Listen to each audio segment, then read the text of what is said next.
আপনার ভাই এই তো বাজার থেকে একটা কচু নিয়ে আসছে, আর নিয়ে আসার পরেই বলতেছিল যে এই কচুটা অনেক সুন্দর করে তুমি রান্না করবা, কারণ অনেক দিন হলো এই কচু খাই না। এবছর এই প্রথম বাজার থেকে আনা হয়েছে, তো বাজারে এই যে প্রথম এই সবজিটা উঠলো।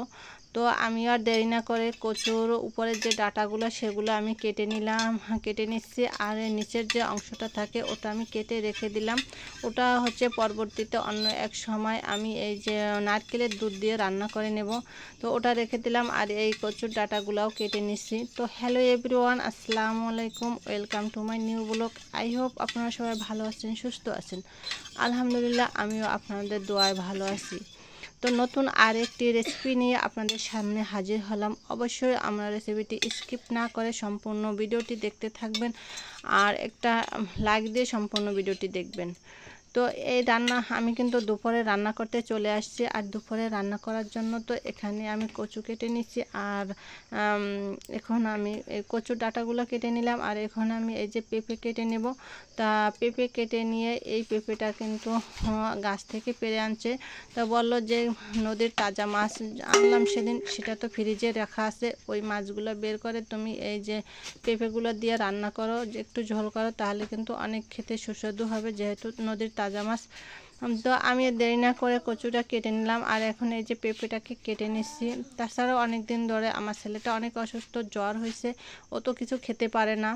আর এখন তো বৃষ্টি নামছে, একটু গরমও কমছে, তাই এখন একটু খাওয়া যায়, মানে আর রুচিটা আগের মতো নেই, একটু ঠান্ডা পড়ছে, সব কিছু একটু অন্যরকম হয়েছে, মানে খেতে ভালো লাগে।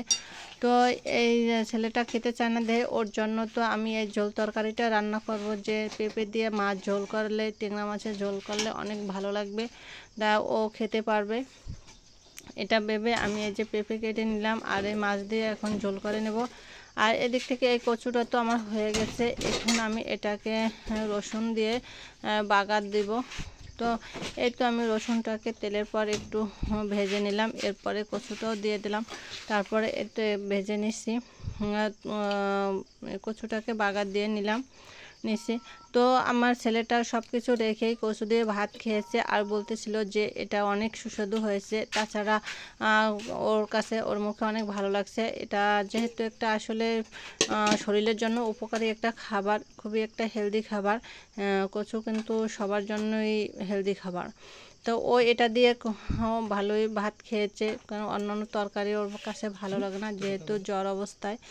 তো ওটা তো দিয়ে খেয়েছে। আর এখন আমি এই যে মাছ দিয়ে পেঁপেটা রান্না করব, তো মাছগুলো এখন আমি এই যে একটু মশলা দিয়ে মাছটাকে কষিয়ে নিচ্ছি ভালোভাবে।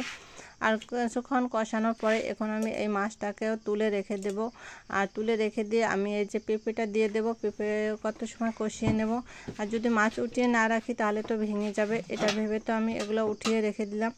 তো উঠিয়ে রাখার পরে তো আমি এই পেঁপেটাকে ভালোভাবে কষিয়ে নিচ্ছি, আর ভালোভাবে কষানোর পরে এখন আমি পরিমাণ মতো এই যে পানি দিয়ে দিলাম, ঝোলের পানি। তো জলের পানি দিয়ে আমি কত সময় এভাবে ঢেকে রাখলাম, আর ঢেকে রাখার পরও এখন আমি ঢাকনাটা উঠিয়ে যে দেখলাম যে আমার তরকারি তো বলক উঠছে। তো এই পর্যায়ে আমি কিন্তু আমার যে মাছগুলো উঠিয়ে রেখেছিলাম ও মাছটাও দিয়ে দিলাম, আর মাছটা দিয়ে এখন আবারও কত সময় জাল করে নিছি। আর জাল করার পর এই তো দেখেন আমার তরকারিটা কিন্তু রান্না করা হয়ে গেছে, আর এখন আমি এটাকে এই যে বাটিতে ঢেলে নিলাম। তো তরকারিটা অনেক সুস্বাদু এবং মজার হয়েছিল, খেয়ে তো সবাই অনেক প্রশংসা করছে।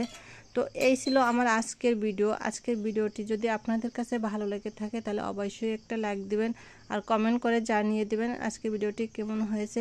দেখা হবে নেক্সট ভিডিওতে।